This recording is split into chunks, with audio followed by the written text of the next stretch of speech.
ஓம் அமிர்தீஸ்வரி நமக. ஓம் நம சிவாய. அம்மாவுடைய திருப்பாதங்களை தொட்டு வணங்கிட்டு இந்த பதிவை தொடரலாம். ஸோ அம்மா இன்னைக்கு இல்லறம் அப்படிங்கிற டாபிக் பற்றி பேசியிருக்காங்க. இதுக்கு முன்னாடி இல்லம் அப்படிங்கிற டாப்பிக்கில் அம்மா பேசியிருந்தாங்க.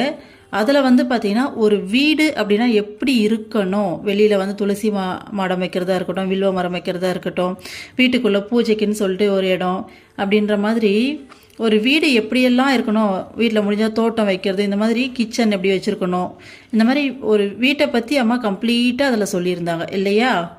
இப்போது இல்லறம் அப்படிங்கிற டாப்பிக்கில் அம்மா பார்த்திங்கன்னா ஒரு ஹஸ்பண்ட் அண்ட் ஒய்ஃப் சேர்ந்து அந்த வீட்டை எப்படி ரன் பண்ணணும், ஒருத்தர் எப்படி புரிஞ்சுக்கணும், எப்படியெல்லாம் நடந்துக்கணும் அப்படிங்கிற விஷயங்களை அம்மா இதெல்லாம் சொல்லித்தராங்க. சரிங்களா. ஸோ இதுக்கு முன்னாடி லாஸ்ட் டாப்பிக்கை ஒரு ரீகால் பண்ணிட்டு வந்துடலாமா. லாஸ்ட்டாக அம்மா உணவை பற்றி நிறைய விஷயங்கள் நுணுக்கமாக எக்கச்சக்கமான விஷயங்கள் சொல்லி கொடுத்துருந்தாங்களா. ஸோ அந்த பேசிஸில் ஃபஸ்ட்டு என்ன சொன்னாங்க, ஃபஸ்ட்டு சாப்பிட்ற சாப்பாடு பல பேர்த்தோட உழைப்பாலையும் இறைவனுடைய அருளாலையும் இயற்கையோடைய கனிவாலையும் நம்ம கைக்கு சேருது அப்படின்னு சொல்லியிருந்தாங்க. அதே மாதிரி எப்பயுமே உட்காந்து தான் சாப்பிடணும், நின்றுக்கிட்டு நடந்துட்டுலாம் சாப்பிடக்கூடாது. சாப்பிடும்போது வெறுமனே டேஸ்ட்டில் மட்டும் கவனம் இல்லாமல் நம்மளுடைய இறைவன் நமக்குள்ளே இருக்கிறதாவும் அவருக்கு இந்த சாப்பாடு கொடுக்கறதாவும் நினச்சி சாப்பிடணும். அதே மாதிரி சாப்பிட்றதுக்கு எப்படியெல்லாம் சாப்பிடணும்னு சொல்லி ஃபார்மாலிட்டி சொல்லி கொடுத்தாங்க. கடைசியாக பிரார்த்தனை எப்படி இருக்கணும் அப்படின்னா, சாப்பிட்றதுக்கு முன்னாடி இறைவா உனது வேலையை செய்யவும் உன்னை அனுபூதியில் உணரவும் இந்த அன்னம் எனக்கு சக்தியை அளிக்கட்டும் அப்படின்னு சொல்லிட்டு அந்த சாப்பாடே உன்னை அடையிறதுக்காக அப்படிங்கிற மாதிரி அந்த பிரார்த்தனையோட அதுக்கான ஒரு ப்ராசஸாக மாற்றுற மாதிரி அம்மா சொல்லி கொடுத்துருந்தாங்க இல்லையா. அடுத்தது நம்ம சாப்பிட்றதுக்கு முன்னாடி வீட்டில் வளர்க்குற ஏதோ ஒரு பெட் அனிமல், பேர்டு அல்லது வெளியில் இருக்க ஒரு அனிமலுக்கோ பேர்டுக்கோ ஏதோ ஒரு உயிரினத்துக்கு ஒரு சாப்பாடை கொடுத்துட்டு அந்த சாப்பாட்டையும் நம்ம இஷ்ட தெய்வத்துக்கு கொடுக்குறதா நினச்சி கொடுத்துட்டு அதுக்கப்புறமா சாப்பிட்ணும் அப்படின்னு சொல்லியிருந்தாங்க. ஸோ மந்த்ரா சேன் பண்ணிகிட்டே சாப்பிட்ணுன்னு சொல்லியிருந்தாங்க. அதுக்கப்புறம் சாப்பிட்றவங்களுடைய இயல்பு நமக்கும் வரும், அதனால் மேக்ஸிமம் நம்மளே சமைச்சு சாப்பிட்ணுன்ற மாதிரி சொல்லியிருந்தாங்க. சாப்பாட்டை லக்ஷ்மியாக பார்க்கணும், சாப்பிடும்போது மற்றவங்கள பற்றி பேசக்கூடாது, குற்றம் குறைய பேசிக்கிட்டு சாப்பிடக்கூடாதுன்னு சொல்லியிருந்தாங்க. ஸோ ஒருத்தர் ஊட்டிக்கிட்டு சாப்பிட்ணும் அப்படின்ற மாதிரிலாம் அம்மா சொல்லியிருந்தாங்க. அதே மாதிரி அந்த காலத்தில் ஹஸ்பண்ட் அண்ட் ஒய்ஃபில் எந்தளவுக்கு நெருக்கமாக இருந்தாங்க, இந்த காலத்தில் பொண்ணுங்களும் அந்த மாதிரி இருக்கிறதில்ல, பசங்களும் அந்த மாதிரி இருக்கிறதில்ல அப்படின்ற மாதிரி அம்மா சொல்லியிருந்தாங்க. அடுத்தது பார்த்திங்கன்னா நம்ம உணவை கட்டுப்பாடு கொண்டு வராமல் நம்மளால் ஆன்மீகத்தை ஏற முடியாது. ஆன்மையானது ஆத்மாவுடைய சுவையை, உணவோடைய சுவையை விட்டு கொடுக்காம ஆத்மாவுடைய சுவையை அனுபவிக்க முடியாது அப்படின்னு சொல்லி அம்மா சொல்லியிருந்தாங்க இல்லையா. அதே மாதிரி உணவு சாத்வீகமாக இருக்கணும், புளிப்பு காரம் இனிப்பெல்லாம் அவாய்ட் பண்ணணும், நான்வெஜ் எல்லாத்தையும் குறைச்சிக்கிட்டே விட்டுடணும். அதே மாதிரி காலையில் மிதமாக தான் சாப்பிடணும், மதியத்தில் ஓரளவுக்கு சாப்பிட்டுக்கலாம், நைட்டில் ரொம்பவே கம்மியாக சாப்பிடணும்னு சொல்லியிருந்தாங்க. வயிறு ஃபுல்லாக எப்பயுமே சாப்பிடக்கூடாது, ஒரு கால் வயிறையாச்சும் காலியாக வச்சுருக்கணும், அப்போ தான் ஜீரணம் பார்த்திங்கன்னா நல்லா இருக்கும் அப்படின்ற மாதிரி அம்மா சொல்லியிருந்தாங்க. ஸோ சாப்பிட்றதுக்காக வாழக்கூடாது, நம்ம உயிர் வாழறதுக்காக தான் உணவை சாப்பிட்ணும் அப்படின்னு சொல்லியிருந்தாங்க. அடுத்து ஒரு வாரத்தில் ஒரு நாள் ஃபாஸ்டிங் இருக்க சொல்லி அம்மா சொன்னாங்க. அந்த ஃபாஸ்டிங் பௌர்ணமி, ஏகாதசி, அமாவாசை நாட்கள் இருந்தால் இன்னும் நல்லதுன்னு சொல்லியிருந்தாங்க. அதே மாதிரி இந்த ஈவினிங் டைமில் சாப்பிடக்கூடாது. அப்போ பார்த்திங்கன்னா சுற்றுப்புறத்தில் அந்த மாசு படிந்திருக்கும், அதாவது பேட் வைப்ரேஷன்ஸ் இருக்கும், அந்த டைமில் சாப்பிட்டா ஜீரணத்துக்கு நல்லது இல்லைன்னு அம்மா சொல்லியிருந்தாங்க. அடுத்தது பார்த்திங்கன்னா மாதத்துக்கு 2 டைம் வயிற்றை சுத்தம் பண்ணணும்னு சொல்லியிருந்தாங்க. ஓகேங்களா. அதே மாதிரி சாப்பாட்டை வேஸ்ட் பண்ணுறது சமுதாயத்துக்கு செய்கிற துரோகம் அப்படின்னு இருந்தாங்க. அந்த டைமில் இந்த சாப்பாடு கிடைக்காம எத்தனையோ பேர் கஷ்டப்படுறாங்க, அதனால் சாப்பாட்டை வீண் பண்ணக்கூடாதுன்னு சொல்லியிருந்தாங்க. மற்றவங்களுக்கும் கொடுத்து ஹெல்ப் பண்ணணும்னு சொல்லியிருந்தாங்க. அதுக்கப்புறம் இந்த ட்ரிங்கிங் ஸ்மோக்கிங் ஹேபிட் பற்றிலாம் அம்மா நிறையா பேசியிருந்தாங்க. ஸோ அது எல்லாத்தையும் விட்டுருங்க. அதேமாதிரி டீ காஃபியும் அந்த லிஸ்ட்டில் சேர்த்துருந்தாங்க. ஸோ இது எல்லாத்தையும் விடணும், இதையே விட முடியாதவங்க இறைவனை எப்படி அடைய முடியும் அப்படின்ற மாதிரி அம்மா கேட்டிருந்தாங்க. ஸோ இந்த மாதிரி விஷயங்களுக்கெல்லாம் நம்ம செலவு பண்ணுற பணம் ஒவ்வொரு நாளும் செலவு பண்ணுறோம் இல்லையா, அந்த பணத்தை எவ்வளோ இந்த அளவுக்கு சேவையில் செய்யலாம் அப்படின்ற மாதிரி அம்மா நிறைய விஷயம் நமக்கு சொல்லி கொடுத்துருந்தாங்க இல்லையா. ஸோ இன்னைக்கு இல்லறம் அப்படிங்கிற டாபிக்குள்ளே போகலாம். ஃபர்ஸ்ட் பாயிண்ட், குழந்தைகளே, கணவனும் மனைவியும் ஒருவரை ஒருவர் இறைவனாக கருதி நேசித்து சேவை செய்யும் உத்தம தம்பதிகளாக வாழ வேண்டும். தங்கள் குழந்தைகளுக்கும் பிறருக்கும் எடுத்துக்காட்டாக இருக்க வேண்டும். ஸோ ஃபஸ்ட்டே அம்மா என்ன சொல்கிறாங்க பாருங்கள், கணவனும் மனைவியும் 2 பேருமே ஒருத்தர் இறைவனாக நினைக்கணுமா, நேசிக்கணுமா, ஓகேங்களா, ஒருத்தருக்கு ஒருத்தர் சேவை செய்யணுமா, அப்படிப்பட்ட உத்தம தம்பதியாக வாழணும் அப்படின்றாங்க அம்மா. தன்னோட குழந்தைங்களுக்கும் மற்றவங்களுக்கும் எடுத்துக்காட்டாக இருக்கிற அளவுக்கு வாழ்ந்து காமிக்கணுன்றாங்க. இது மேலோட்டமாக பார்த்தா சாதாரணமாக தெரியும், ஆனால் இப்படி நினச்சி வாழறது அப்படிங்கிறது ஒரு சாதாரண விஷயமே கிடையாது. ஓகேங்களா. ஸோ டே டு டே லைஃப்பில் நம்ம லைஃப்பில் எப்படியெல்லாம் இருக்கும் அப்படின்ற மாதிரி கொஞ்சம் நம்ம ஆராய்ச்சி பண்ணி பார்க்கலாமா? இது எப்படி வாழலாம், அம்மா எப்படி சொல்கிறாங்க, இது எப்படி வாழ முடியும் அப்படிங்கிற விஷயத்தையும் பார்க்கலாமா? பார்க்கறதுக்கு இது ஒரு சென்டென்ஸாக இருக்குது, ஆனால் இது எவ்வளோ பெரிய விஷயம் தெரியுமா? ஃபஸ்ட்டு ஒரு ஹஸ்பண்டு ஒய்ஃப் அப்படின்னு சொல்லியிருக்கோன்னா நமக்கு மற்றவங்கள முதல்ல டிபெண்ட் பண்ணியிருக்கோம். ஃபஸ்ட் பாயிண்ட்டு, இப்போது நான் ஒரு ஒய்ஃபாக இருக்கேன்னா என் ஹஸ்பண்டை கம்ப்ளீட்டாக டிபெண்ட் பண்ணியிருக்கேன். அவர் தான் என்னை பார்த்துக்கணும், அவர் உருப்படியாக சம்பாதிச்சு உருப்படியாக குடும்பத்தை பார்த்தா தான் குழந்தைங்களை என்னால் வளர்க்க முடியும். ஏன்னா கமிட் ஆகியிருக்கேன், குழந்தைங்கள பத்திரமா பொறுப்பாக வளர்க்கணுன்றது என்னுடைய கடமை, அதை நான் உருப்படியாக செய்யணும், மற்றவங்க இதில் வாழ்ந்து காமிக்கணும். இப்படியெல்லாம் நார்மல் ஹியூமன் பீயிங், சரிங்களா? ஸோ ஸ்பிரிச்சுவல் இருக்கிற நமக்கு மைண்ட் செட்டு நிறைய மாறி இருக்கும். நார்மலாக சொல்கிறேன். இந்த மாதிரியான விஷயங்கள் எல்லாம் நமக்குள்ள எக்கச்சக்கமாக இருக்கும். அப்போது கம்ப்ளீட்டாக ஒரு டிபெண்ட் மனப்பான்மைக்கு போயிடுவோம். ஓகேங்களா? ஸோ சம்பாதிக்கிறது நம்ம செல்ஃபாக ஏர்ன் பண்ணாலுமே கூட என்னோட ஹஸ்பண்ட் இப்படியெல்லாம் இருந்தால் தான் என் குடும்பம் நல்லாயிருக்கும், அப்போ தான் நான் நல்லா இருக்க முடியும் அப்படின்னு சொல்லிட்டு நமக்கே தெரியாமல் நமக்குள்ள அவ்வளோ விஷயங்கள் நம்ம ஏற்படுத்தி வச்சுருப்போம். சரிங்களா? ஃபஸ்ட் இந்த மாதிரியான இவ்வளோ விஷயம் இருக்கும்போது நம்மளால் எப்படி அவரை இறைவனாக பார்க்க முடியும்? நமக்கு தோணும், நம்ம பாசமாக இருக்கோம், ரொம்ப ரொம்ப பாசமாக இருக்கும் அவர் மேலே. ஆக்சுவலி அது பார்த்திங்கன்னா ஒரு செல்ஃபிஷான பாசம் தான் இது. ஓகேங்களா? உண்மையான அன்பு அப்படிங்கிறது இறைவனோடது. எந்த ஒரு எதிர்பார்ப்புமே இல்லாமல் ஒருத்தர் மேலே நம்ம செலுத்துகிற அன்பு தான் உண்மையான அன்பு. மற்றபடி நம்ம எவ்வளோ தான் பாசமாக இருந்தாலும், இப்போது இந்த மாதிரி பாசத்தில் இருக்கும்போது நம்ம ஹஸ்பண்ட் பார்த்திங்கன்னா ஒரு தப்பு செய்யும்போது நம்மளால் அக்செப்ட் பண்ண முடியுமா? நம்மளோட பேச்சை மீறி நடக்கும்போது, நம்ம சொல்கிறத கேட்காம நடந்துக்கும் போது நமக்கு வலிக்கும் இல்லையா? நான் சொல்லி இவன் கேட்கல, நான் சொல்கிறதை கொஞ்சம் கூட மதிக்கவே இல்லை, அவங்க இஷ்டத்துக்கு தான் நடந்துக்கிறாங்கன்னு சொல்லி இங்கே பிரச்சனை தான் மிஞ்சம். அப்போ இது அன்பு கிடையாது. இது பார்த்திங்கன்னா ஒரு செல்ஃபிஷான ஒரு அன்பு பாசம் தான். ஒரு பாசம், அன்பு கிடையாது, பாசம். ஓகேங்களா? ஸோ இது தப்பு கிடையாது. இது உடனே இந்த மாதிரிலாம் இருக்கிறது தப்பு அப்படிலாம். ஏன்னா நம்ம எல்லாருமே நார்மல் ஹியூமன் பீயிங், இப்படி தான் பிறந்திருக்கோம், இப்படி தான் வளர்ந்துருக்கோம். வாழ்க்கையில் அம்மா அப்படின்ற ஒருத்தர் நமக்கு இந்த விஷயங்கள்லாம் சொல்லி கொடுக்கும்போது தான் நமக்கு இது புரியுதே, அண்டர்ஸ்டாண்டே அப்போ தான் பண்ண முடியுது. ஓ, இப்படி தான் நடந்துட்டுருக்கா இவ்வளோ நேரமா, அப்போ இதெல்லாம் தப்பா அப்படிங்கிறத உணரவே இப்போ தான் முடியுது. ஓகேங்களா? அதனால் இது தப்பே கிடையாது. பட் ஆனால் நம்ம உணரணும். ஓகேங்களா? உணர்ந்து அடுத்த ஸ்டேஜுக்கு பார்த்திங்கன்னா நம்மளே நம்ம மனசை மாற்றி கொண்டு போகணும். அப்போது ஃபஸ்ட்டு விஷயம், அம்மா நம்ம லைஃப்குள்ளே வராங்களா? வரும்போது எனக்கு அம்மா இருக்காங்க, நம்மளோட இஷ்ட தெய்வமாக அம்மாவை பார்ப்போமா? அப்போ என்னோடய இஷ்ட தெய்வம் கிருஷ்ணன் வச்சோம். ஒரு எக்ஸாம்பிளுக்கு உங்களுக்கு புரியறதுக்காக சொல்கிறேன். ஸோ எனக்கு கிருஷ்ணா இருக்கார், எனக்கு வேண்டிய எல்லாத்தையும் செய்யறதுக்கு கிருஷ்ணா இருக்கார், அம்மா இருக்காங்க. ஓகேங்களா? அப்போது என் மைண்டு ஃபஸ்ட்டு அவங்கக்கிட்டேருந்து எக்ஸ்பெக்ட் பண்ணுறதை நிறுத்தும். ஓகேங்களா? இது தப்பு இல்லையான்னு சொல்லிட்டு ரொம்ப ஸ்டார்டிங்கில் இருக்கவங்களுக்கு மேபி இது தோணலாம். ஓகேங்களா? இது தப்பு இல்லையா, அவங்ககிட்ட எக்ஸ்பெக்ட் பண்ணாமல் நம்ம விலகி வரது இல்லையா? எனக்கு கிடையவே கிடையாது. இப்போ தான் பார்த்திங்கன்னா இன்னும் நெருக்கமாக போக போகிறோம். ஓகேங்களா? நான் சொல்லிக்கிட்டே வரேன், கவனிங்க. ஸோ ஃபஸ்ட்டு எனக்கு வேண்டிய எல்லாத்தையும் செய்கிறதுக்கு என்னுடைய இறைவன் என் கூட இருக்கார், எனக்கு செய்யறது அவர் தான். இந்த மாதிரி நம்ம நம்பும்போது, ஒரு விஷயம் இறைவன்கிட்ட நம்பி கிருஷ்ணா எனக்கு இது வேணும், அம்மா எனக்கு இது வேணும் அப்படின்னு கேட்கும்போது நிஜமாலுமே அவங்க அதை பண்ணி தருவாங்க. எனக்கு பாருங்கள், இது எப்படி செய்யறதுன்னு தெரியல, எனக்கு இதை செஞ்சு கொடுங்க, இல்லை இதை வாங்கி கொடுங்க அப்படின்னு சொல்லி கேட்கும்போது நீங்கள் இவர்கிட்ட கேட்டிங்கன்னா கூட இந்த அளவுக்கு நடக்காது. உங்கள் ஹஸ்பண்ட்கிட்டயோ ஒய்ஃப்கிட்டயோ கேட்டால் கூட அந்த விஷயம் நடக்காது. ஆனால் அவங்க வழியாகவே நம்ம கேட்காமலே தானாக அப்படியே என்ன சொல்கிறது, வாலண்டியராக செஞ்சுட்டு போவாங்க. ஸோ இறைவன் ஆக்டிவேட் பண்ணி அவங்க எல்லாமே செய்வாங்க. ஓகேங்களா? ஸோ இந்த அனுபவங்கள்லாம் கிடைக்க கிடைக்க கிடைக்க அம்மா நிறைய அனுபவங்கள் கொடுப்பாங்க. நான் இருக்கேன், நான் பார்த்துக்கிறேன், உனக்கு எல்லாத்தையும் செய்ய வேண்டியது என்னோட இது, நீ என் பிள்ளை, நீ எனக்கு சொந்தமானவ, உனக்கும் மற்ற எந்த ஒரு ஆத்மாவுக்கும் இங்கே சொந்தம் கிடையாது. ஸோ உனக்கும் எனக்கும் மட்டும்தான் இங்கே சொந்தம், உன்னை பார்த்துக்க வேண்டியது என்னோட பொறுப்பு, என்னோட கடமை, என்ன நினைக்க வேண்டியது உன்னோடைய கடமைன்னு சொல்லி அம்மா இது எல்லாத்தையும் புரிய வச்சுக்கிட்டே வருவாங்க. ஒரு லெவலுக்கு மேலே நிறைய அனுபவங்கள் கொடுக்கும்போது நமக்கு நல்லா கிளியராக புரிஞ்சிடும். ஸோ நமக்கு செய்கிறதுக்கு அம்மா இருக்காங்க, நமக்கு அம்மா தான் செய்கிறாங்க எல்லார் வழியாகவும் அப்படிங்கிறது ஃபஸ்ட்டு கிளியர் ஆகிடும். இப்படி கிளியர் ஆகும்போது ஃபஸ்ட்டு நம்ம டிபெண்ட் பண்ணுறதை நிறுத்துவோம். ஓகேங்களா? நமக்கு தான் அம்மா இருக்காங்களே, நம்ம ஏன் அங்கே டிபெண்ட் பண்ண போகிறோம் அப்படின்ற மாதிரி. இப்படி நிறுத்தும்போது நம்ம எக்ஸ்பெக்டேஷன் இல்லாமல் அவங்கள பார்க்க ஆரம்பிப்போம். ஓகேங்களா? என் புருஷன் நீ எனக்கு இப்படி தான் இருக்கணும் அப்படிங்கிற அந்த எக்ஸ்பெக்டேஷன் இல்லாமல் பார்க்குற மைண்ட் செட் கொஞ்சம் கொஞ்சமாக வளரும். இது அவ்வளோ சீக்கிரமாக மாறாது, இது ஒரு பெரிய ப்ராசஸ் தான். ஓகேங்களா? எதிர்பார்ப்பு இல்லாதப்ப எந்த மாதிரி மைண்ட் செட் வரும்னா, இப்போ அம்மா நமக்கு இவ்வளோ தூரம்லாம் செய்யும்போது, அம்மா இந்த வீட்டில் நான் பிறக்கணும், இப்படி வளரணுன்றது உட்பட அம்மா தான் முடிவு பண்ணி என்னை பிறக்க வச்சுருக்கா முன்னாடியே. அப்போது இங்கே கல்யாணம் பண்ணி இங்கே வாழறது அப்படிங்கிறது கம்ப்ளீட்டாக அம்மாவுடைய பிளான். ஓகேங்களா? அப்போது இந்த வீட்டில் இந்த கடமைகளை அம்மா எனக்கு கொடுத்துருக்காங்க. அப்போ அம்மா கொடுத்த கடமைகளை நான் சிறப்பாக செய்யணும். ஏன்னா இப்போ என் ஹஸ்பண்ட் இருக்கார் அப்படின்னா அவரை பார்த்துக்கிறது அது அம்மாவுடைய குழந்தை. அப்போ அந்த குழந்தைய பார்த்துக்க சொல்லி என்கிட்ட அம்மா பொறுப்பை படிச்சிருக்கா. அப்போ நான் வந்து பார்த்திங்கன்னா என்னோடய கடமையை நான் சிறப்பாக செய்யணும். பிள்ளைங்க இருக்குன்னா பிள்ளைங்கள்லாம் அம்மாவுடைய குழந்தைங்க. அந்த குழந்தைங்களை பார்த்துக்கிறதுக்கு சொல்லி அந்த கடமையை அம்மா என்கிட்ட கொடுத்துருக்காங்க. வீட்டு வேலையா இன்றைக்கி இந்த வேலைகள்லாம் அம்மா கொடுத்த கடமைகள் இது எல்லாத்தையும்.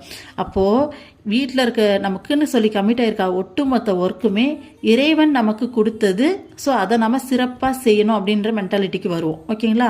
இப்போ இதுக்கு முன்னாடி இருந்த மைண்ட் செட்டில் நம்ம டெய்லி இந்த வேலை எல்லாத்தையும் வேலையாக ப்ரெஷராக செய்வோம். இப்போ வந்து பார்த்திங்கன்னா அம்மா கொடுத்த கடமை, அதனால் இது எல்லாத்தையும் நான் எப்பயோட இன்னும் சிறப்பாக செய்யணும் அப்படின்னு சொல்லிட்டு டைமே வேஸ்ட் பண்ண மாட்டோம். ஸ்பிரிச்சுவல் உள்ள வர வர வர வர உண்மையாக சொல்லலாம், அதுக்கு முன்னாடி நிறைய டைம் வேஸ்ட் பண்ணிவிட்டு சோம்பேறித்தனமாலாம் சுற்றிக்கிட்டு அப்படியெல்லாம் நிறையா விஷயங்களை தேவையெல்லாம் போட்டு குழப்பிக்கிட்டு அப்படி வேஸ்ட் பண்ணிவிட்டு சுற்றிக்கிட்டு இருந்திருப்போம். இப்போது டைம் வேஸ்ட்டுன்றது அம்மா கம்ப்ளீட்டாக குறைச்சிக்கிட்டே வருவாங்க. ஒரு நிமிஷம் கூட வேஸ்ட் பண்ண விட மாட்டாங்க. கம்ப்ளீட்டாக அப்படி கைட் பண்ணி அப்படி வந்து வேலை செய்ய வைப்பாங்க. இப்போது முன்னாடி இருந்ததோட வீட்டில் அத்தனை வேலையும் பார்த்திங்கன்னா சிறப்பாக நடக்கும். ஓகேங்களா? அடுத்தது ஒரு என்ன சொல் ஹஸ்பண்ட் இப்போ நான் ஒரு பொண்ணாக இருக்கிறதால என்னோட இடத்துல இருந்து உங்களுக்கு எக்ஸ்பிளைன் பண்ணுறேன். ஓகேங்களா? ஸோ ஹஸ்பண்டை பார்க்கும்போது நமக்கு என்ன பார்வை வரும் அப்படின்னா, அது ஒரு உயிர், அது ஒரு தனியாக ஆத்மா, அம்மாவுடைய குழந்தை. ஓகேங்களா? ஸோ அதுக்கு எது சரின்னு போடுதோ அதை அது செய்யுது. ஓகேங்களா? அந்த பற்று கம்ப்ளீட்டாக கட் பண்ணுவாங்கப்பா. ஒரு லெவலுக்கு மேலே பற்று நல்லா கட் பண்ணும்போது நம்ம வந்துட்டு நம்ம அவங்கள டிபெண்ட் பண்ணி அந்த ஒரு எதிர்பார்ப்போடு இருக்கும்போது தான் நமக்கு எல்லா பிரச்சனையும் வரும். கட் பண்ணும்போது அவங்கள முழுமையாக வந்து அவங்களோட இடத்துலேருந்து நம்ம அவங்கள பார்ப்போம். அவங்களுடைய சுதந்திரத்துக்கு அவங்கள வாழறதுக்கு நம்ம அலோவ் பண்ணுவோம். அந்த உயிருக்கு அது பிடிச்சிருக்கா, சரி வாழ்ந்துட்டு போகுது. ஏன்னா எனக்கு இங்கே ஒரு பயம் கிடையாது. ஏன்னா கடவுள் இருக்காங்க, என்னை பார்த்துக்கிறதுக்கு கடவுள் இருக்காங்க, என்னை பார்த்துக்க வேண்டியது இவங்களுடைய பொறுப்பு. எனக்கு ஒரு வேளை ஒரு குறை வருது, எனக்கு இது தேவை, இந்த டைமில் என்னால் இருக்க முடியலன்னா நான் இங்கே போய் கேட்க போகிறேன். ஓகேங்களா? எனக்கு ஏன் இதை பண்ணலன்னு அப்படியே என்ன சொல்கிறது, அந்த எளிமையாக வாழவும் அம்மா சொல்லி கொடுத்துட்ருக்காங்க. ஸோ அந்த மனசை கம்ப்ளீட்டாக அம்மா மாற்றி விட்டுருவாங்க. ஓகேங்களா? எந்த ஒரு விஷயமும் இங்கே வந்து ஸ்ட்ரக் ஆகாது. அம்மா சொல்கிற விஷயங்களை கேட்டு கேட்டு கேட்டு கேட்டு நம்ம தெளியும் போது மனசு தெளிஞ்ச நீரோடை மாதிரி இருக்கும். எதை பார்த்தும் பயப்படாது. எனக்கு என்னுடைய இறைவன் இருக்காங்க கூட, எனக்கு தேவையான எல்லாத்தையும் அதை செய்ய போகிறாங்கன்னு சொல்லி பார்க்கும்போது நம்ம பார்ட்னர்கிட்ட போயிட்டு அந்த சண்டை போட வேண்டிய அவசியமே ஏற்படாது. இந்த ஸ்டேட்டில் இருக்கும்போது ஹஸ்பண்ட் ஒய்ஃபையும், ஒய்ஃப் ஹஸ்பண்டையும் இறைவனாக கருதி தாராளமாக சேவை செய்யலாம் இல்லையா? இங்கே நம்ம மைண்ட் என்ன சொல்கிறது, இந்த நிலைமையிலேருந்து யோசிச்சு பாருங்கள். கண்டிப்பாக வந்து பார்த்திங்கன்னா அது எவ்வளோ ஒரு சூப்பரான விஷயமா இருக்கும்ல. அப்போது 2 பேரும் ஒரு வீட்டில் அது பை லக்கு தான். ஓகேங்களா? 2 பேருக்கும் அந்த இறை நம்பிக்கை இருந்து 2 பேரும் இந்த ப்ராசஸில் புரிஞ்சிக்கிட்டு வாழ்ந்தாங்க. ஏன்னா பிருந்தாவனத்தில் கிருஷ்ணர் வந்து பிறந்திருக்கும்போது அந்த கோபியர்கள் எல்லாரும் இந்த நிலைமையில தான் இருந்தாங்க. ஓகேங்களா? எல்லாருக்கும் கிருஷ்ணா மேலே தான் பற்று, அவங்களுக்குள்ள பற்று இருக்காது. அப்போ எல்லாருமே நம்ம கிருஷ்ணாக்காக தான் வந்தோம், இறைவனடைய தான் வந்தோம்னு சொல்லிட்டு எல்லாருமே அவரை நினச்சி அப்படி உருகுவாங்க. அவங்களுக்குள்ள வந்து பார்த்திங்கன்னா அப்படி வந்து வாழ்வாங்க. ஓகேங்களா? அவ்வளோ சூப்பராக இருந்தது அதெல்லாம் பார்க்குறதுக்கே. ஸோ அந்த மாதிரியான ஒரு உத்தமமான மனநிலை தான் அம்மா வந்து இங்கே சொல்லி கொடுத்துட்ருக்காங்க நமக்கு. ஓகேங்களா? ஸோ இறைவனாக நினச்சி சேவை செஞ்சு வாழணும்.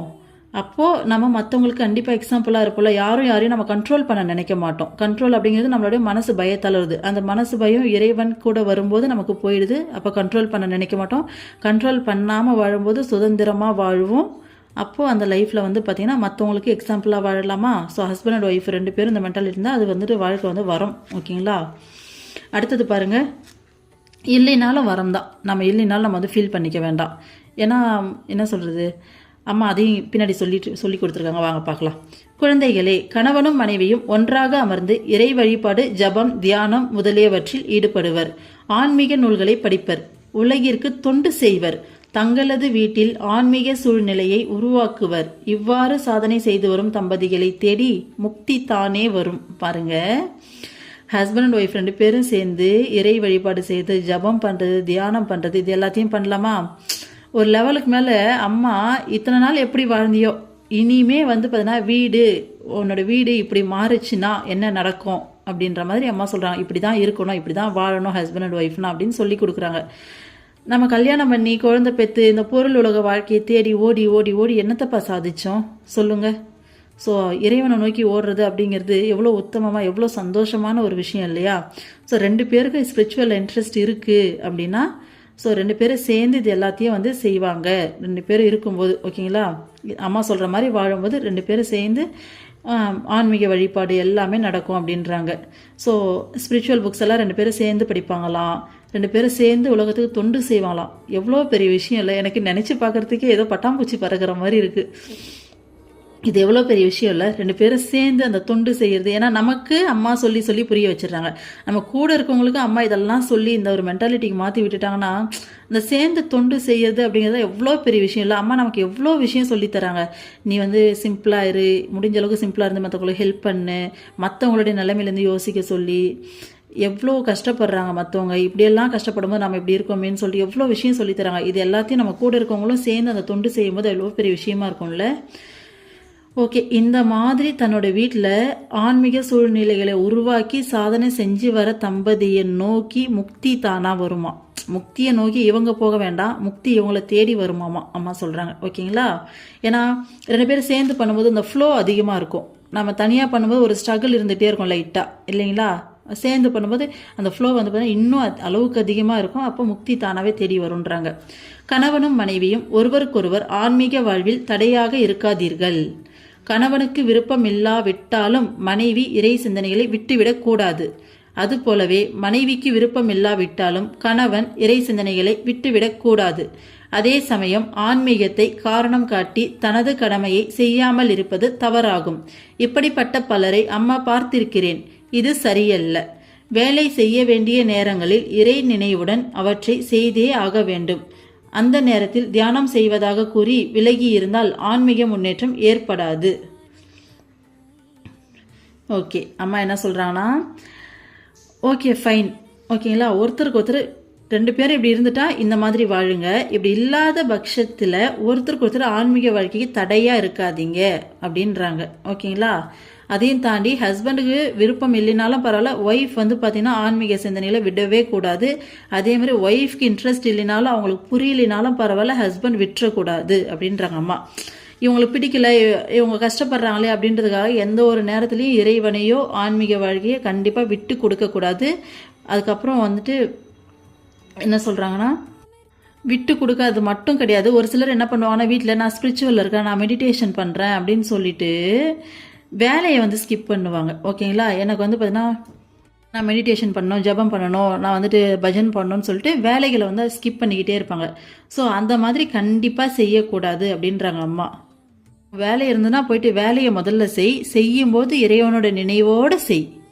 அப்படி வேலையை ஸ்கிப் பண்ணிவிட்டு நீ இந்த விஷயத்தெல்லாம் செய்யணும்னா ஆன்மீக முன்னேற்றம் உனக்கு ஏற்படாதுன்றாங்க அம்மா. ஓகேங்களா?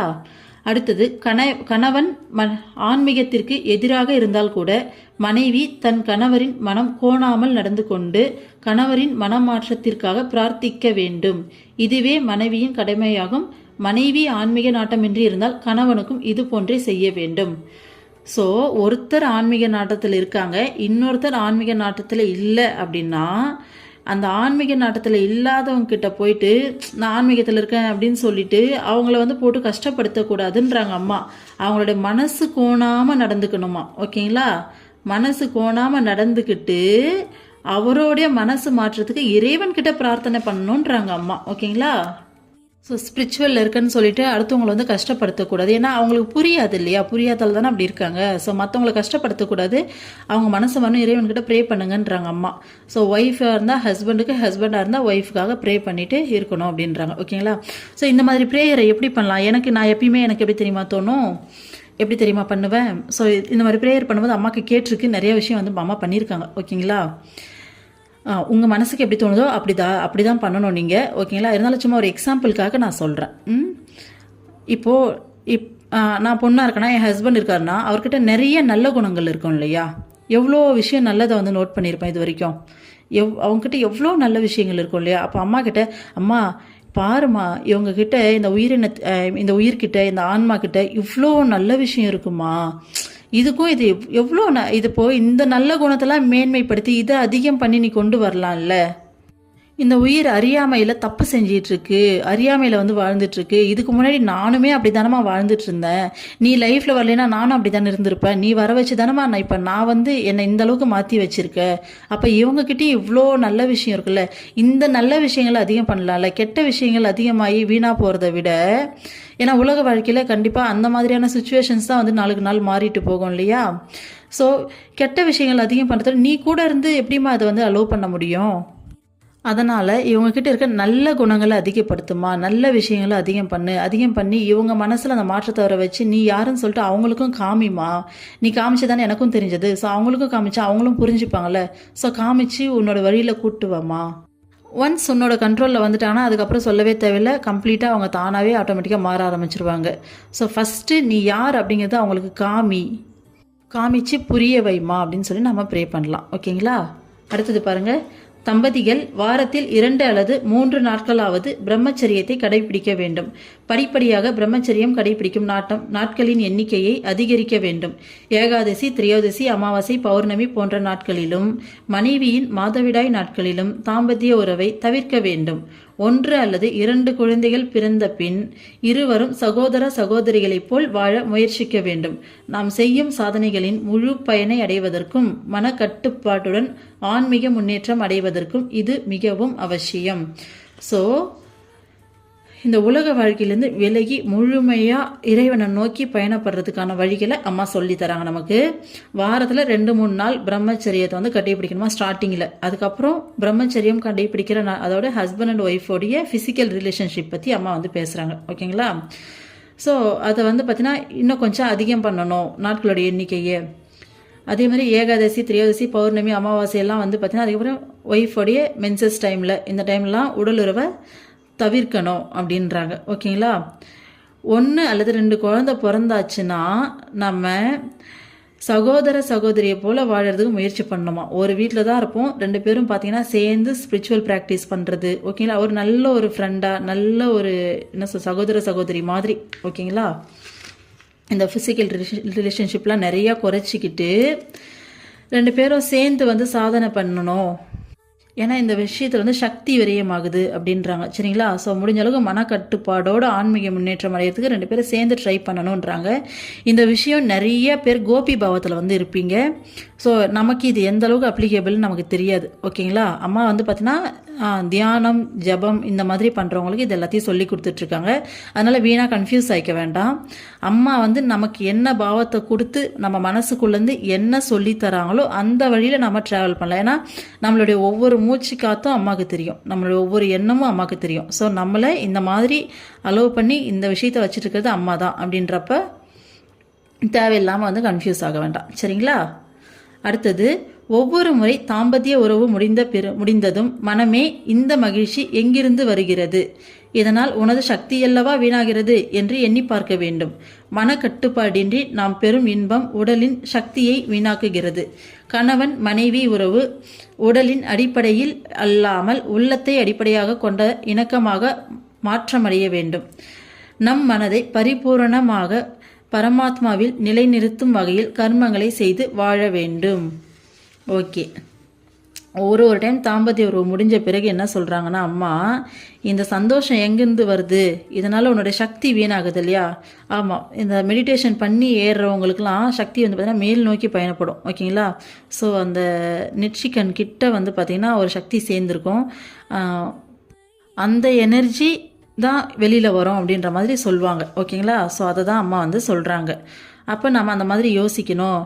மனக்கட்டுப்பாடு இல்லாமல் இந்த உடலுடைய சக்தியை நம்ம இப்படி வேஸ்ட் பண்ணுறோமே, அது உடல் சக்தியில் ஆக்சுவலாக உயிர் சக்தின்னு சொல்லுவாங்க. நம்மளுடைய உயிர் சக்தியே அதுதான். ஓகேங்களா? ஸோ அது வந்து வீணாகும். அதனால் நாளடைவில் ஹஸ்பண்ட் அண்ட் ஒய்ஃப் ரிலேஷன்ஷிப் அப்படிங்கிறது ஃபிசிக்கல் ரிலேஷன்ஷிப்பாக இல்லாமல் மனசளவில் இணக்கமாக, ஓகேங்களா, மனசளவில் நல்ல ஒரு நெருங்கின உறவாக மாறணும், நல்ல ஒரு அண்டர்ஸ்டாண்டிங் கப்புலாக வந்து மாறணும் அப்படின்னு சொல்கிறாங்க அம்மா. ஸோ நம்மளுடைய மனசை பரிபூர்ணமாக பரமாத்மாவில் நிலைநிறுத்துகிற வகையில் நம்மளுடைய செயல்கள் எல்லாமே இருக்கணுன்றாங்க. ஓகேங்களா? அடுத்தது, குழந்தைகளே, ஒரு குழந்தையே போதும். மிகவும் விருப்பமாக இருந்தால் 2 குழந்தைகளை பெற்றுக்கொள்ளலாம், அதற்கு மேல் வேண்டாம். குழந்தைகளின் எண்ணிக்கை குறைவாக இருந்தால் அவர்களை கவனத்துடன் வளர்க்க இயலும். குழந்தைகளை தாய்ப்பால் ஊட்டி வளர்க்க வேண்டும். தாய்ப்பால் ஊட்டும்போது இறைவனின் திருநாமத்தை ஜபிக்க வேண்டும். இறைவா, இக்குழந்தை உலகிற்கு பயன்படும் வகையில் வளர வேண்டும். இது உன் குழந்தை. உனது குணங்களை நீ இவனுக்கு அளிக்க வேண்டும் என்று பிரார்த்தனை செய்ய வேண்டும். அப்படிப்பட்ட பிரார்த்தனையால் அக்குழந்தைக்கு நல்லறிவு வாய்க்கும். அவன் தக்கபடி கல்வி பயின்று உயர்ந்த நிலையை அடைவான். பாருங்க, ஒரு குழந்தை போதும். அதுக்கு மேலேயும் உனக்கு ஆசை இருக்கா, 2 குழந்தை, அதோடு நிறுத்திக்கோ. ஏன்னா குழந்தைங்க கம்மியாக இருக்கும்போது தான் அவங்கள நம்ம கவனமாக வளர்க்க முடியும். ஸோ நம்ம குழந்தை நம்ம பெற்றுக்கிறோம் அப்படின்னு வச்சுக்கோங்களேன், அதை சரியாக வளர்க்கணும் இல்லையா? நமக்கு பொறுப்பு வருது இல்லையா? நம்ம குழந்தைங்கள அழகாக வளர்க்குற பொறுப்பு நம்ம கையில், இறைவன் நம்ம கையில் தானே கொடுத்துருக்குற அந்த குழந்தைங்களை வளர்க்குறது. அப்போ கம்மியான குழந்தைங்கள் இருக்கும்போது தான் கான்சென்ட்ரேட் பண்ணி கவனமாக சரியாக வளர்க்க முடியும். நிறைய குழந்தைங்க இருந்தால் எல்லாருமே நமக்கு கவனம் அந்தளவுக்கு நம்மளால் கான்சென்ட்ரேட் பண்ண முடியாது. ஸோ கொஞ்சம் 1 2 அந்த குழந்தையில உருப்படியாக கவனம் செலுத்தி அதை வளர்த்தா போதும்னு அம்மா சொல்கிறாங்க. தாய்ப்பால் ஊட்டி தான் வளர்க்கணும், ஃபீடிங் பாட்டில்லாம் போட்டுலாம் வளர்க்கக்கூடாது. ஏன்னா இந்த காலத்தில் நிறைய பேர் அந்த மாதிரி மாறி இருக்கு இல்லையா? அதனால் அம்மா அதையே சொல்கிறாங்க. அந்த தாய்ப்பால் ஊட்டும் போதும் மந்த்ரா சேன் பண்ணிக்கிட்டே இருங்க, இறைவனுடைய திருநாமத்தை. ஓகேங்களா? நாம ஜபமோ இல்லது தீட்சை மந்திரமோ சேன் பண்ணிக்கிட்டே இருங்க. அதே மாதிரி அம்மா சொல்கிறாங்க பாருங்கள், எந்த அளவுக்கு அம்மா மைன்யூட்டாக சொல்கிறாங்க பாருங்கள். இந்த குழந்தைய பார்த்தீங்கன்னா என்னோட குழந்தை, என்னோடது, படித்து அப்படியே பெரிய டாக்டராகி அப்படின்னு சொல்லி அந்த பற்றை வளர்க்காம, இறைவா இந்த குழந்தை உலகத்துக்கு பயன்படுற விதத்தில் வளரணும், இது உன்னோட குழந்தை. ஓகேங்களா? என்னோட குழந்தை இல்லை, இது உன் குழந்தை.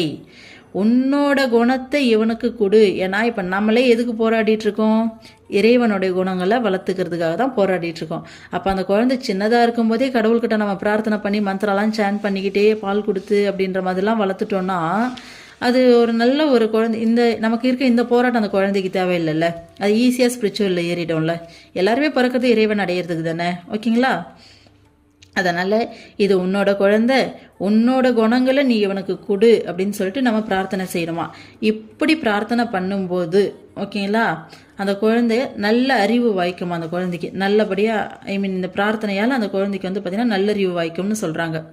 ஆமாம், அவன் தக்கபடி கல்வி பயின்று உயர்ந்த நிலையை அடைவான். ஸோ இந்த மாதிரி பிரார்த்தனை பண்ணிட்டு இந்த மாதிரி ஒரு குழந்தைய வளர்க்கும் போது 100% சூப்பராக ஒரு படிப்பு படித்து ஒரு கல்வியில் நல்ல ஒரு முன்னேற்றம் ஏற்பட்டு நல்ல ஒரு உயர்ந்த நிலையை அடைவாங்கன்றாங்க. அது கடவுளுக்கு தான் தெரியும் அந்த ஆத்மா எதுக்காக வந்திருக்கு, அந்த ஆத்மாவை கடவுள் எதுக்காக பூமி கொடுத்துருக்காரு அப்படிங்கிறது இறைவனுக்கு தெரியும். ஸோ வந்த நோக்கம் சிறப்பாக முடியும். ஓகேங்களா? அதுதான். அடுத்தது, ஒரு கணவன் தன் மனைவியை தவிர பிற பெண்களுடனோ, ஒரு மனைவி தன் கணவனை தவிர பிற ஆண்களுடனோ தொடர்பு வைத்து கொள்ளக்கூடாது. ஓகேங்களா? ஸோ இது உங்களுக்கு புரிஞ்சிருக்கும்னு நினைக்கிறேன். ஸோ இல்லீகல் ரிலேஷன்ஷிப் அப்படிங்கிற மாதிரிலாம் எதுவுமே கண்டிப்பாக இருக்கக்கூடாது, ஹஸ்பண்ட் ஒய்ஃப் அப்படிங்கிறத தாண்டி அப்படின்னு சொல்கிறாங்கம்மா. ஓகேங்களா? குடும்பத்தினரிடையே ஏதாவது கருத்து வேறுபாடு ஏற்படுமேயானால் நாளைக்கென ஒத்தி போடாமல் அன்றே ஒருவருக்கொருவர் பேசி தவறுகளை திருத்திக் கொள்ள முன்வர வேண்டும். நம்மை ஒருவர் நேசிக்கும் போது அவரை நம்மாலும் நேசிக்க முடியும். அது பெரிய காரியமல்ல. ஆனால் ஒருவர் நம்மை வெறுக்கும் போதும் அவரிடம் நம்மால் அன்பு செலுத்த முடியுமா என்று பார்க்க வேண்டும். அதில்தான் ஒருவரின் பெருமை இருக்கிறது. தவறுகளையும் குறைகளையும் ஒருவருக்கொருவர் மன்னிக்கவும் பொறுத்து கொள்ளவும் முன்வந்தால் மட்டுமே குடும்பத்தில் அமைதி நிலவும். பெற்றோர் குழந்தைகளுக்கு எடுத்துக்காட்டாக வாழ வேண்டியது குழந்தைகளின் நல்லொழுக்கத்திற்கு மிகவும் இன்றியமையாதது. பெற்றோர் முறையாக நடந்து கொள்ளவில்லை என்றால் அவர்களால் எவ்வாறு தங்கள் குழந்தைகளை நல்ல முறையில் வளர்க்க முடியும் அப்படின்னு அம்மா கொஸ்டின் கேட்டு முடிக்கிறாங்க இந்த பாயிண்ட்டை. பாருங்க, குடும்பத்தில் ஏதாச்சும் கருத்து வேறுபாடு இருந்தது அப்படின்னா நாளைக்குன்னு சொல்லி தள்ளி போடாமல் அன்னைக்கே உட்காந்து ஒருத்தர் பேசி உன் மேலே என்ன தப்பு, என் மேலே தப்பு, என்ன தப்பு, நம்ம எப்படி இதை சரி பண்ணிக்கலாம் அப்படின்னு சொல்லிட்டு நம்ம திருத்திக்கணுமா. ஓகேங்களா? அடுத்தது, நம்மளை ஒருத்தர் நேசிக்கிறாங்கன்னா அவங்கக்கிட்ட அன்பு செலுத்துறது பெரிய விஷயமே கிடையாதான். நம்ம திருப்பி அவங்கள ஈஸியாக நேசிச்சிட முடியுமா. ஆனால் ஒருத்தர் நம்மளை வெறுக்கும் போது அவங்கக்கிட்ட அன்பு செலுத்த முடியுமான்னு சொல்லி நம்ம பார்க்கணுமா. அதில் தான் நம்மளோட பெருமை இருக்குன்றாங்க அம்மா. தவறையும் குறையும் ஒருத்தர் மன்னிக்க கற்றுக்கணும், பொறுத்துக்க கற்றுக்கணும். இதுக்கெல்லாம் முன் வந்தால் தான் குடும்பத்தில் அமைதி நிலவுன்றாங்க. ஓகேங்களா? இது உண்மையான உண்மை இல்லையா? ஸோ நம்மளை நேசிக்கிறவங்கள நேசிக்கிறோம், இது பிரச்சனை கிடையாது. ஆனால் நம்மளை வெறுக்கிற ஒருத்தரை நம்மளால் நேசிக்க முடியுதா? என்னாலாம் முடியலப்பா, இது வரைக்கும் முடியல, ஆனால் ட்ரை பண்ணிகிட்ருக்கேன். இனிமேல் தான் நிறைய விஷயங்கள் மாற்றிக்கணும் அப்படிங்கிறதுக்காக ட்ரை பண்ணுறேன். அம்மா கிட்ட தான் வந்து பார்த்திங்கன்னா எல்லாத்தையுமே கேட்கணும், அம்மா என் மனசை மாற்றி கொடுங்க அப்படின்ட்டு. ஏன்னா ஒருத்தர் நம்மளை ஹர்ட் பண்ணும்போதே ஃபஸ்ட்டு நமக்கு மனசு வலிச்சிருது, மனசு வந்து கஷ்டப்பட்டுருது. அந்த வலியை அந்த கஷ்டத்தை வச்சுக்கிட்டு அடுத்து அவங்க மேலே அந்த இதெல்லாம் கொடுக்க முடியல. உண்மையை சொல்லணும்னா அவங்கள வெறுக்கிறோமோ இல்லையோ நல்ல பயம் வருது, பயம் வந்து ஒதுங்கி போகிற மாதிரி தான் ஆகுது. ஓகேங்களா? ஸோ இனிமேல் அப்படி இல்லாமல் அவங்க அறியாமையில் தானே செய்கிறாங்க, ஆல்ரெடி ட்ரை பண்ணிட்டு தான் இருக்கோம், இன்னும் நிறைய ட்ரை பண்ணி நம்மளை மாற்றிக்கணும். ஓகேங்களா? அம்மா சொல்கிறாங்க பாருங்கள். ஸோ அதில் தான் ஒருத்தருடைய பெருமை இருக்குன்றாங்க. ஓகேங்களா? ஸோ தவறையும் குறையும் ஒருத்தருக்கு ஒருத்தர் பார்த்திங்கன்னா மன்னிக்கணும், பொறுத்துக்கணும் அப்படின்றாங்க அம்மா. அப்படி இருந்தால் தான் குடும்பத்தில் அமைதி இருக்கும். ஆமாம் தானே, நம்ம மன்னிச்சுட்டு பொறுத்துக்கிட்டு போயிட்டோன்னா கண்டிப்பாக ஒருத்தர்லாம் ஒருத்தர் பொறுத்துக்கிட்டு போனால் ஃபேமிலி ஓரளவுக்கு பேலன்ஸ் ஆகும் இல்லையா? மாற்றி மாற்றி நீயா நானான்னு நின்னோன்னா சண்டை தான் மிஞ்சம். ஸோ அதுதான் அம்மா சொல்கிறாங்க. பெற்றோர் குழந்தைகளுக்கு எடுத்துக்காட்டாக வாழ வேண்டியது குழந்தைகளின் நல்லொழுக்கத்திற்கு மிகவும் இன்றியமையாதது. ஸோ நம்ம பேரண்ட்ஸ் இருக்கோம் அப்படின்னா குழந்தைங்களுக்கு ஒரு ரோல் மாடலாக இருக்கணும். அப்படி இருந்தால் தான் குழந்தைங்க வந்து பார்த்திங்கன்னா உருப்படியாக வளரும். ஓகேங்களா? நம்மளே உருப்படியாக நடந்துக்கலைன்னா நம்மளால் எப்படி குழந்தைங்களை உருப்படியாக வளர்க்க முடியும்? ஏன்னா நம்ம சொல்கிறத விட நம்ம செய்கிறத பார்த்து தான் குழந்தைங்க வந்து வளருவாங்க இல்லையா? ஸோ அப்போ நம்மளுடைய செயல்களை கவனிப்பாங்க. நாம் எப்படி நடந்துக்கிறோம், ஒரு இடத்துல ஒரு விஷயம் நடக்குதுன்னா அங்கே நம்ம கோவப்படுறோமா, பொறுத்துக்கிட்டு போகிறோமா, இல்லை அந்த விஷயத்தை எப்படி ஹேண்டில் பண்ணுறது, எல்லாத்தையும் குழந்தைங்க அமைதியாக அதுங்களுக்கும் தெரியாது நமக்கும் தெரியாது, ஆனால் எல்லாத்தையும் அப்சர்வ் பண்ணிக்கிட்டே இருப்பாங்க. அந்த விஷயம் எல்லாம் அவங்களுக்குள்ளே போய் ரெக்கார்ட் ஆகும். ஸோ அந்த மாதிரி தான் அந்த மாதிரி சுச்சுவேஷன் அவங்களுக்கு வரும்போது அவங்க அதை ஹேண்டில் பண்ணுவாங்க. ஸோ அவங்களுக்கு நம்ம ரோல் மாடலாக வாழும்போது மட்டும்தான் குழந்தைங்களும் உருப்படியாக வளரும். ஓகேங்களா? அடுத்தது பாருங்கள். மாலை வேளையில் தாம்பத்திய உறவு கொண்டால் அதன் மூலம் பிறக்கும் குழந்தைகள் மந்த புத்தி உடையவர்களாகவோ தீய குணங்கள் கொண்டவர்களாகவோ இருப்பார்கள். மாலை நேரம் தீய எண்ணங்கள் பெருகும் நேரம். அதனால்தான் மாலை நேரத்தை இறை வழிபாட்டிற்கென நம் முன்னோர்கள் ஒதுக்கி வைத்தனர். உணவு கட்டுப்பாடு, ஜபம், தியானம் முதலியவைகளை செய்து வரும் ஒருவருக்கு நாளடைவில் பிரம்மச்சரியத்தை கடைபிடிக்கும் சக்தி ஏற்படும். இருப்பினும் சாதனையின் சில குறிப்பிட்ட நிலைகளில் வாசனைகள் மேலெழுந்து வருவதன் காரணமாக வலுவான லௌகீக ஆசைகள் எழலாம். இவ்வாறு ஏற்பட்டால் குருவின் துணையை நாட வேண்டும். பயந்து விடாமல் இறைவனிடம் அடைக்கலம் புக வேண்டும். முடிந்தளவு கட்டுப்பாட்டை கடைபிடிக்க வேண்டும். ஓகே, ஈவினிங் டைமில் ஃபிசிக்கல் ரிலேஷன்ஷிப் வந்து வச்சுக்கக்கூடாது அப்படின்றாங்க அம்மா. ஓகேங்களா? ஹஸ்பண்ட் அண்ட் ஒய்ஃப்குள்ளே அப்படி வச்சுக்கிட்டா மந்த புத்தியோடைய குழந்தைங்க தான் பிறக்கும் அப்படின்னு இந்த நரசிம்மா படம் வந்ததில் அதில் காமிச்சிருப்பாங்க. இந்த சீனை வந்துட்டு காமிச்சிருப்பாங்க. ஏதோ இது வந்து சரியில்லாத நேரம் வேணாம் அப்படின்ற மாதிரி சொல்லுவாங்க. அதையும் தாண்டி பண்ணும்போது தான் ஹிரண்யகசிபுன்னு சொல்லிட்டு 2 அரக்கர்கள் வந்து பிறக்கிறதா வந்து காமிச்சிருப்பாங்க. ஃபஸ்ட்டு வந்து பார்த்திங்கன்னா ஹிரண்யகசிபு வந்துட்டு பூமியை தூக்கிட்டு போவார். விஷ்ணு வந்து கூர்ம அவதாரம் எடுத்து போயிட்டு காப்பாற்றி கூட்டிகிட்டு வருவார். ஸோ அவரை அழித்து அடுத்தது பிரகலாதனுக்காக வந்து நரசிம்ம அவதாரம் எடுப்பார். ஓகேங்களா? இரண்யக்ஷனையும் அதே மாதிரி கொள்வார். ஸோ அந்த விஷயத்த அந்த படத்தில் இந்த சீனை காமிச்சிருப்பாங்க. அதை தான் அம்மா சொல்கிறாங்க. ஈவினிங் டைமில் அந்த சந்தியா நேரம்னு சொன்னாங்க இல்லையா, அந்தி நேரம் அப்படின்ற மாதிரிலாம். ஸோ அந்த டைமில் வந்து நம்ம ரிலேஷன்ஷிப்பில் இருந்தோம் அப்படின்னா குழந்தைங்க நல்ல குணங்களோட பிறக்காது, மந்த புத்தி கொண்ட குழந்தைங்கள்லாம் பிறக்கும். தீய எண்ணங்கள் வந்து பெருகிற நேரம் அது. அதனால் அந்த டைமில் திரும்ப திரும்ப அம்மா இது வரைக்கும் ஒரு 6-7 டைம் வந்து ரிப்பீட் பண்ணிட்டாங்க அந்த டைமை. அந்த ஈவினிங் டைம் வந்து இறை வழிபாட்டிற்கான நேரமாக. ஓகேங்களா? அதுதான் சொல்கிறாங்க. அடுத்தது உணவு கட்டுப்பாடு, ஜபம், தியானம் பண்ணிட்டு வர ஒருத்தருக்கு ஈஸியாக பிரம்மச்சரியத்தை கடைபிடிக்க முடியுமா? ஓகேங்களா? அந்த சக்தி ஏற்படுமா? ஆனாலும் சாதனை செய்யும்போது ஒரு சில டைமில் இந்த வாசனைகள்லாம் மேலே எழும்பி வரும். ஓகேங்களா? அந்த டைமில் இந்த எண்ணங்கள் ரொம்ப ஸ்ட்ராங்காக இருக்கும். இப்போது நார்மலாக ஒருத்தருக்கு வர அந்த ஆசையை விட மனசில் இந்த மாதிரி டைமில் அந்த என்ன சொல்கிறது, இந்த மாதிரி கெட்ட வாசனைகள்லாம் வெளியில் ரொம்ப அளவுக்கு அதிகமாக வந்து வரும். அந்த என்ன சொல்கிறது, எனக்கு எப்படி எக்ஸ்பிளைன் பண்ணுறதுன்னு புரியல, எப்படி வந்துட்டு நாசுக்காக சொல்கிறதுன்னு. அந்த எண்ணங்கள் அதிகமாக இருக்கும்ப்பா. ஓகேங்களா? கண்டிப்பாக வேணும் அப்படின்ற மாதிரி ரொம்ப ஸ்ட்ராங்காக வந்து நார்மல் டைமோட ரொம்ப ஹெவியாக இருக்கும் நம்ம மைண்டில் அந்த தாட்டு. அந்த மாதிரி டைமில் பயந்துடக்கூடாதுன்றாங்க அம்மா. ஏன்னா நார்மலாகவே நமக்கு இப்படியெல்லாம் வந்துட்டு தோணாது. இப்போ என்னடா அது இப்படி இருக்கே அப்படின்னு சொல்லிட்டு பயந்துடாதீங்க. குருக்கிட்ட போயிட்டு குருவோட துணையை நாடுங்கன்றாங்க. ஸோ அம்மா கிட்ட நம்ம ப்ரே பண்ணலாமா இந்த மாதிரி இருக்குன்னு சொல்லிட்டு முடிஞ்ச அளவுக்கு நம்மளும் மனசு கட்டுப்பாடில் வச்சுக்கிட்டு குருக்கிட்ட ப்ரே பண்ணோன்னா அதை அவங்க பார்த்துப்பாங்க. ஓகேங்களா? அதுதான் அம்மா சொல்கிறாங்க. அடுத்தது மனைவி கருத்தரித்து 3 அல்லது 4 மாதங்கள் ஆகிவிட்டால் தம்பதிகள் கண்டிப்பாக பிரம்மச்சரியம் மேற்கொள்ள வேண்டும். உலகியல் விஷயங்களை பேசக்கூடாது. திரைப்படங்களை பார்ப்பதையும் பத்திரிகைகள் வாசிப்பதையும் தவிர்க்க வேண்டும். தினமும் ஆன்மீக புத்தகங்களை படிக்க வேண்டும். தாயின் சிந்தனை அலைகளுக்கும் உணர்ச்சிகளுக்கும் குழந்தையின் இயல்பை உருவாக்குவதில் பெரும் பங்குண்டு. ஸோ ஒய்ஃப் வந்து பார்த்தீங்கன்னா 3 to 4 months கன்சீவ் ஆகிட்டாங்கன்னு சொல்லி கன்ஃபார்ம் ஆகிடுச்சு அப்படின்னா அதுக்கு மேலே பிரம்மச்சரியம் தான் மேற்கொள்ளணும் குழந்தைங்க பிறக்கிற வரைக்கும். ஏன்னா அந்த ரிலேஷன்ஷிப்பில் திரும்ப திரும்ப இருக்கும்போது குழந்தைங்களுக்கும் அந்த எண்ணங்கள் அதிகமாகிறதுக்கு வாய்ப்பு இருக்குன்ற மாதிரி அம்மா சொல்கிறாங்க. ஓகேங்களா? ஸோ குழந்தை பிறந்துட்டு தான் நம்மளாம் ஃபீல் பண்ண வேணாம். ஏன்னா முடிஞ்சு போச்சு, வேறு வழி இல்லை. ஸோ இனிமே இருக்கிறத குழந்தைங்களை வளர்க்கும் போது நம்ம இறை சிந்தனையை சொல்லி சொல்லி சொல்லி அம்மா கிட்ட கூட்டிகிட்டு போயிட்டு முடிஞ்ச அளவுக்கு வந்து பார்த்திங்கன்னா அம்மாவோடைய கண்ட்ரோலில் இருக்காங்க இல்லையா பிள்ளைங்க, அதுவே பெரிய விஷயம் இல்லையா? ஸோ முடிஞ்சதை பற்றி நம்ம யோசிக்க வேண்டாம்.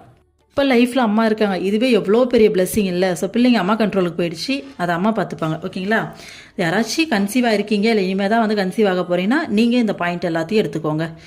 ஸோ உலக விஷயங்களை பற்றி நிறைய பேசக்கூடாதாம்மா, நிறைய டிவி பார்க்குறது, நிறைய வந்து நியூஸ் பேப்பர்லாம் வாசிக்கிறது, இதெல்லாம் பண்ணக்கூடாதாம்மா. ஓகேங்களா? ஆன்மீக புத்தகங்களை படிக்கணும். ஓகேங்களா? முழுக்க முழுக்க ஸ்பிரிச்சுவலாக இருக்க சொல்கிறாங்க மைண்டு ஃபுல்லாக. ஏன்னா தாய் என்னெல்லாம் வந்து சிந்தனை செய்கிறாங்களோ அந்த சிந்தனைகள் உணர்ச்சிகள்லாம் குழந்தைகளுடைய நேச்சரை உருவாக்குறதுல பெரிய பங்கு வகிக்கும்னு சொல்கிறாங்க. ஓகேங்களா?